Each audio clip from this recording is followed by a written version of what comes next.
It's funny or interesting. I notice. Damn it! I didn't grab my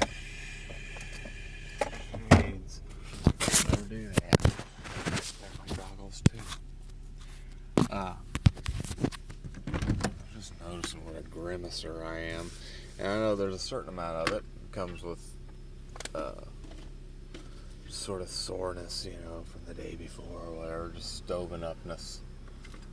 Where did I put those fucking keys, jackass? Oh, shit. Anyhow, there's a quick example.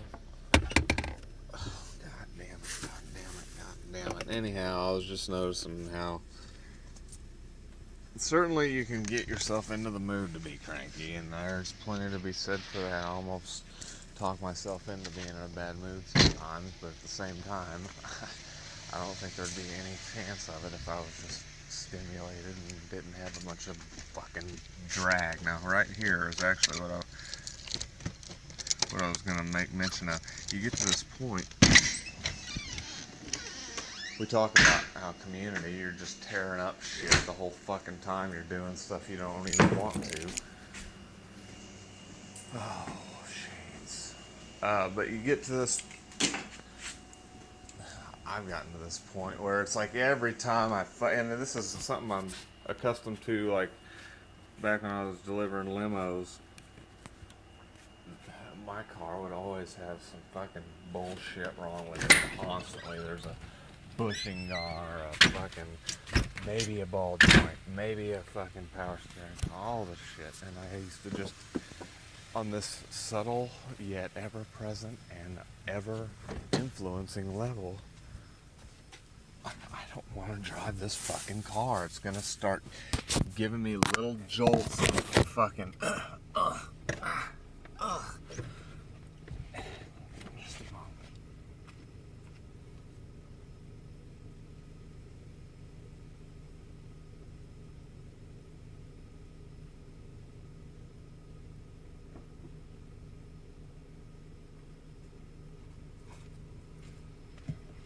had to make double sure the door wasn't fucking shut. And now that's where, again, that loud, you know, that doesn't make me feel real good about going to the door. It's a big part of the reason we never went in and out of the back, because it was all fucking busted. Just a fucking pain in the ass. And if you don't have fresh energy coming into something like this, you know, like somebody else, again, we talk about somebody in a worse position, seeing this house, seeing potential, whatever. Well, they would come in and make things better. And that's really fucking sad, because they could have probably skipped the entire fucking state, county, demographic, tax bracket. Anyhow, with that door specifically, something occurred to me, you know. I now have this running disdain for my front door.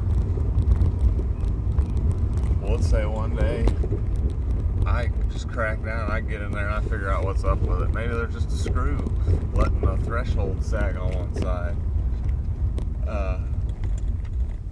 Maybe the threshold on the door, or on the door sill, the actual threshold, needs a screw tightened down. Something simple enough. We'll make that door open and close a bit smoother. I'm gonna feel better.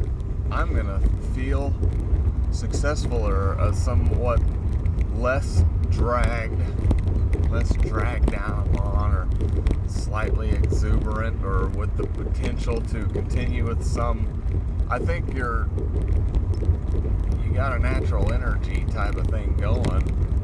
A lot of it's just rote. I think by the time you're old, it's just an avoidance of death. You hear lots of people who don't want to sit still because they're afraid they're going to die. It's like, are they souping up their reason to be, you know, each and every day, and creating a fucking problem in the meantime, possibly breaking something, fixing something and thinking it's better. I don't know. It just seems a little bit interesting to imagine that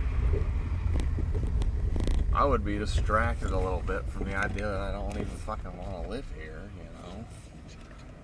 admit that I've lived a bunch of places and think I want to live somewhere else. I don't want to live anywhere. I'd rather just be able to go wherever the fuck I want. Let the fucking robot maid come in and say, Mimi from the Jetsons.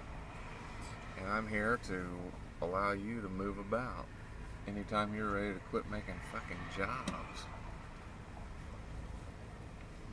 But then you're gonna have no excuse to be here. And you're liable to not really be too trustworthy with something that can zing off and start making up for a negative that is your life. Alright. That would potentially get out of control and be insurmountable. CERM. Let's get some soda and go probably do some stuff in the sun. Bye then.